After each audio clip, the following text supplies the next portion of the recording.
Hi. അപ്പോൾ എന്തൊക്കെയാണ് വിശേഷങ്ങൾ? സുഖം, ഇങ്ങനെയൊക്കെ പോണു. ഓക്കെ, പോണു. പഠിത്തം പഠിത്തമൊക്കെ അത്യാവശ്യം നന്നായിട്ട് പോണു. ഓക്കെ. അപ്പോൾ ലാഫിംഗ് വില്ലയിൽ കൂടെ ആയിരുന്നു അൻസുവിന്റെ ഒരു എൻട്രി എന്ന് പറയുന്നത് അല്ലേ? അതിനുശേഷം ഈ സ്വന്തമായിട്ട് കണ്ടന്റ് ക്രിയേഷൻ എന്നുള്ള ഒരു ഐഡിയ ഒക്കെ എപ്പോഴാണ് സ്റ്റാർട്ട് ചെയ്യുന്നത്? ഞാൻ കോമഡി ഉത്സവം കട്ടറും അങ്ങനെ പ്രോഗ്രാമിലൊക്കെ ചെയ്തായിരുന്നു. അപ്പോൾ ഞങ്ങൾക്കൊരു സാറുണ്ട്, ജയകൃഷ്ണൻ സാർ എന്നാണ് പേര്. സാറ് പറഞ്ഞു നീ ചെയ്താൽ ചിലപ്പോൾ നല്ലതായിരിക്കും. അങ്ങനെയൊക്കെ പറഞ്ഞ് എല്ലാവരും സപ്പോർട്ട് ചെയ്ത് ഇങ്ങനെ ഒരു ഒരെണ്ണം തുടങ്ങാന്ന് വെച്ച് അങ്ങനെ ചെയ്തു വരുന്നു.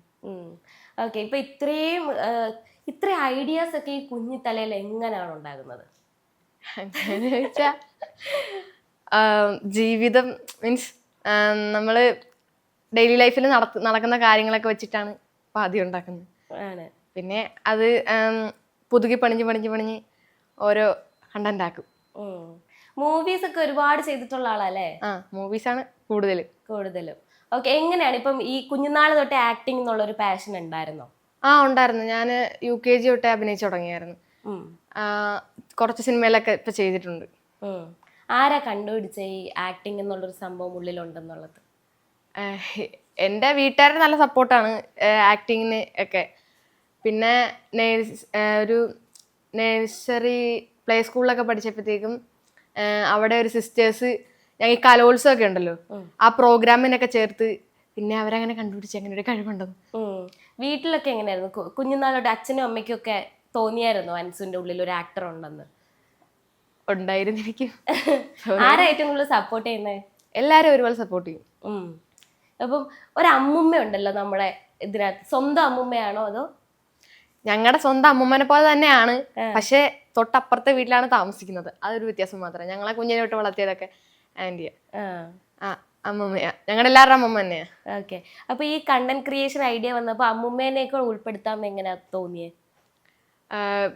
കണ്ടന്റ് ഒക്കെ എഴുതി വന്നപ്പോഴത്തേക്കും ഒരു അമ്മുമ്മയുടെ കുറവുണ്ടായി. മീൻസ് ആരെങ്കിലും വേണല്ലോ. അപ്പൊ പിന്നെ ചുമ്മാ ഞങ്ങൾ ആദ്യം ഒരു തവണ സാറ്റുകളി എന്ന് പറഞ്ഞ ഒരു സംഭവത്തിലാണ് ആദ്യം വിളിച്ചത്. അപ്പൊ ചുമ്മാ ആദ്യം ചെയ്യിപ്പിച്ചതിന് ഭയങ്കര റിയാലിറ്റി തോന്നി. എന്നിട്ട് പിന്നെ എല്ലാത്തിലും വരുത്തി, പിന്നെ കേറി.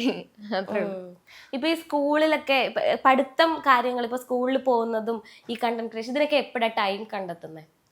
ഒന്നാമത്തെ കാര്യം, ഞാനിപ്പോൾ പഠിക്കുന്ന സ്കൂളും നേരത്തെ പഠിച്ചിരുന്ന സ്കൂളൊക്കെ എനിക്ക് നല്ലോണം സപ്പോർട്ട് തരുമായിരുന്നു. അപ്പോൾ സിനിമയ്ക്ക് പോവുകയാണെങ്കിൽ തന്നെ മീൻസ് പഠിത്തത്തിൻ്റെ കാര്യത്തിൽ എൻ്റെ ഫ്രണ്ട്സ് സപ്പോർട്ട് ചെയ്യും, ടീച്ചേഴ്സ് സപ്പോർട്ട് ചെയ്യും, ഡൗട്ട് ഉണ്ടെങ്കിൽ പറഞ്ഞു തരും. അങ്ങനെ ആയതുകൊണ്ട് പിന്നെ അതിനെക്കുറിച്ച് പേടിക്കേണ്ട ആവശ്യമില്ല, ടൈം കണ്ടെത്തുന്നു. ആക്ട്രസ് ഭാമയെ പോലെ ഉണ്ട് കാണാൻ ആരെങ്കിലും പറഞ്ഞിട്ടുണ്ടോ? അത് മാത്രല്ല, ഭാമ ആ ചേച്ചിനെ ആ ആക്ട്രസിനെ പോലെ മാത്രല്ല, അനശ്വര രാജൻ, നവ്യ നായർ, മറ്റേ കുറെ പേരുണ്ട്, നിഖില വിമലി, അങ്ങനെ കുറെ പേരെ പറഞ്ഞിട്ടുണ്ട്. സത്യമായിട്ടും എന്താന്നറിയില്ല, അത് ഓരോ ഡ്രസ് ഇടുമ്പോഴും ഓരോ ഹെയർ ഒക്കെ കെട്ടുമ്പോഴത്തേക്കും തോന്നിപ്പോണതാ ഞാൻ. ഓക്കെ. ഇപ്പൊ കള്ളനോട്ടം എന്ന് പറഞ്ഞ മൂവി നാഷണൽ അവാർഡ് വരെ വിൻ ചെയ്ത മൂവിയിൽ ഒരു പാർട്ടായിരുന്നു അല്ലേ? അതെ. അത് എങ്ങനെ ഇപ്പൊ ഓർക്കുമ്പോ, അത് എത്ര പ്രായമുള്ളപ്പോഴാ മൂവി ചെയ്തേ? അത് 3rd സ്റ്റാൻഡേർഡ് ആണെന്ന് തോന്നുന്നത്. ഞങ്ങള് ലാഫിംഗ് വില്ലയില് ഞങ്ങളുടെ കൂടെ ചെയ്ത ഒരു സൂര്യദേവ്, ഒരു അച്ചു കിച്ചു എന്നാണ് എനിക്കറിയാം, ശരിക്കുള്ള പേര് അറിയത്തില്ല, മറന്നുപോയി. അച്ചു കിച്ചു എന്ന് പറഞ്ഞ ആ ചേട്ടന്മാരുടെ അമ്മ ഞങ്ങളെ വിളിച്ച്, ആ അമ്മയെ എൻ്റെ അമ്മയായിട്ട് നല്ല കൂട്ടായിരുന്നു. അവരെ ഞങ്ങളെ വിളിച്ച്, അവരും ഞാനുമാണ്, ആ 3 പേരാണ് മെയിൻ. അപ്പോൾ രാഹുൽ റജി അങ്കിള് സാറ് പറഞ്ഞിട്ട് ഞങ്ങളെ വിളിച്ച്, എന്നിട്ട് അവിടെ അഭിനയിച്ചു. അവരാണ് ഞങ്ങളെ വിളിച്ചത്. അപ്പോ സിനിമ ഇപ്പം ദിലീപേട്ടന്റെ കൂടെ ഒക്കെ ചെയ്തിട്ടുണ്ടല്ലേ? ഞാൻ കേട്ടത് ദിലീപേട്ടന്റെ നായികയായിട്ട് ചെയ്യണം എന്നാണ് ആഗ്രഹം. അതെങ്ങനെ ആ ഒരു ആഗ്രഹം വന്നേ?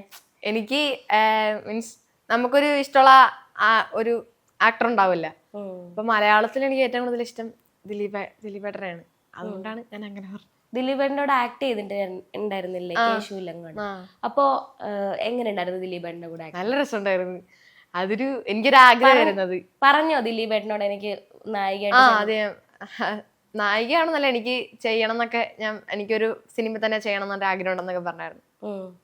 അപ്പൊ ദിലീപേട്ടനായിട്ടുള്ളൊരു ഫേവറേറ്റ് മെമ്മറി ചോദിച്ചാൽ ഏതായിരിക്കും പറയാ?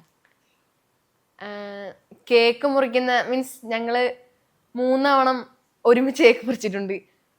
അത് ഒരു തവണ ലാഫിംഗ് വില്ലയില് ദിലീപേട്ടൻ വന്നപ്പോൾ കേക്ക് മുറിച്ച്, പിന്നെ മൈസാൻ്റെ ഒരു എന്ത് ലാസ്റ്റത്തെ ചെയ്യുന്ന പ്രൊമോഷൻ അങ്ങനത്തെ ഒരു സംഭവത്തിന് വന്നപ്പോഴത്തേക്ക് കേക്ക് മുറിച്ച്, പിന്നെ കേശവണ്ണനാഥന്റെ പാക്കപ്പ് ലാസ്റ്റ് ടൈം ഒക്കെ ആയപ്പോഴത്തേക്കും ഞങ്ങൾ ഒരുമിച്ച് കേക്ക് മുറിക്കാൻ പറ്റി. അതെനിക്ക് ഭയങ്കര സന്തോഷമായി. അപ്പോൾ ഈ കണ്ടന്റ് ക്രിയേഷനിലേക്ക് വരുമ്പോൾ സ്ക്രിപ്റ്റും കാര്യങ്ങളൊക്കെ റെഡിയാക്കുന്നത് ആരാ? സ്ക്രിപ്റ്റ് ഞാൻ തന്നെയാണ്. അതിന് സപ്പോർട്ട് ചെയ്യാൻ പറഞ്ഞ പോലെ ജയകൃഷ്ണൻ സാറുണ്ട്, പിന്നെ എൻ്റെ ഫാമിലിയൊക്കെ ഉണ്ട്. ഡൗട്ട് ഉണ്ടെങ്കിൽ ആ ഫാമിലീസിനോടൊക്കെ ചോദിക്കും, അവരോരോ ഐഡിയാസ് ഒക്കെ പറഞ്ഞുതരും, സജഷൻസ് ഒക്കെ പറഞ്ഞുതരും. സാറാണ് ഏറ്റവും കൂടുതൽ സപ്പോർട്ട് ചെയ്യണത്. ഇപ്പോൾ നല്ലപോലെ മില്യൺ വ്യൂസ് ഒക്കെ പോകാറുണ്ടല്ലേ? അത് കാണുമ്പോ എന്താ തോന്നാറ്? നമ്മൾ ഒരുപാട് കഷ്ടപ്പെട്ടിട്ടാണല്ലോ ഇത് ചെയ്യാ. അതെ, നമ്മള് കഷ്ടപ്പെട്ടതനുസരിച്ച് ഒരു തിരിച്ചു കിട്ടുന്നുണ്ടെന്നാണ് നല്ല സന്തോഷമുണ്ട്. എല്ലാവർക്കും നല്ല സന്തോഷം. പിന്നെ കോമഡി ചെയ്യുന്ന ഗേൾസ് ഇൻഫ്ലുവൻസേഴ്സ് വളരെ കുറവല്ലേ? അപ്പോ കോമഡി ജോണർ ചൂസ് ചെയ്യാനുണ്ടായ റീസൺ എന്തായിരുന്നു? എനിക്ക് ഏറ്റവും കൂടുതൽ ഈ ആക്ഷനും കോമഡിയാണ് ഒന്നാമത്തെ ഇഷ്ടം. ഈ സീരിയസിനേക്കാളും കൂടുതൽ കോമഡികളാണ് ഇഷ്ടം. അപ്പോൾ പിന്നെ കണ്ടന്റ് എല്ലാം മിക്കവരും കോമഡി അല്ലേ ആണ് ചെയ്യാൻ വെച്ച്. അപ്പൊ കോമഡിയാണ് ഇഷ്ടം.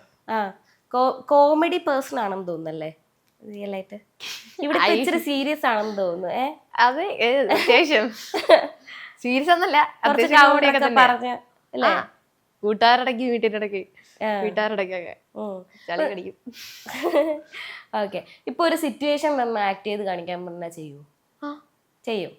അപ്പൊ സ്കൂളില് ലേറ്റായി, ക്ലാസ്സിൽ ലേറ്റായി, അപ്പൊ ടീച്ചർ ഇപ്പൊ ലേറ്റായി, ഇപ്പൊ നമ്മുടെ സിറ്റുവേഷൻ ഇതാണ്, ലേറ്റായി വന്നു, എന്താ ലേറ്റായി എന്ന് ചോദിക്കാണ്, എങ്ങനെയായിരിക്കും? എനിക്കിഷ്ടമുള്ള സിറ്റുവേഷൻ ഉണ്ടാകാം. ടീച്ചർ ഞാൻ ടീച്ചറാണ്, ചോദിക്കാതെ ഇങ്ങോട്ട്. ഓക്കെ. അൻസു എന്താ ലേറ്റ് ആയത്? അത് ബസ് കിട്ടിയില്ല. അൻസുവിന് മാത്രം എന്താ ഒരു ദിവസം ബസ് കിട്ടത്തില്ലല്ലോ? ഞാൻ എന്ത് ചെയ്യാൻ, അവിടെ ഗേറ്റ് അടവായിരുന്നു. പിന്നെ ബസ് പാതിയപ്പോഴാണ് വന്നത്. ഗേറ്റ് അടവോ? ഞങ്ങൾ ലൈൻ ബസ്സിന് വന്നുകൊണ്ട് ആദ്യത്തെ ദിവസം വിട്ടുപോയി. രണ്ടാമത്തെ ദിവസം വന്നപ്പോഴത്തേക്കും അവിടെ ഗേറ്റ് അടവായിരുന്നു. ഞാൻ എന്ത് ചെയ്യാൻ? അത് അൻസുവിന് എന്നും ഇതുപോലെ ഓരോ എക്സ്ക്യൂസസ് ആണ്. ഒരു ദിവസം ക്ലാസ്സിൽ കറക്റ്റ് ആയിട്ട് വരത്തില്ലല്ലോ. അത് ഓരോ സിറ്റുവേഷൻ കാരണമല്ലേ ടീച്ചറെ.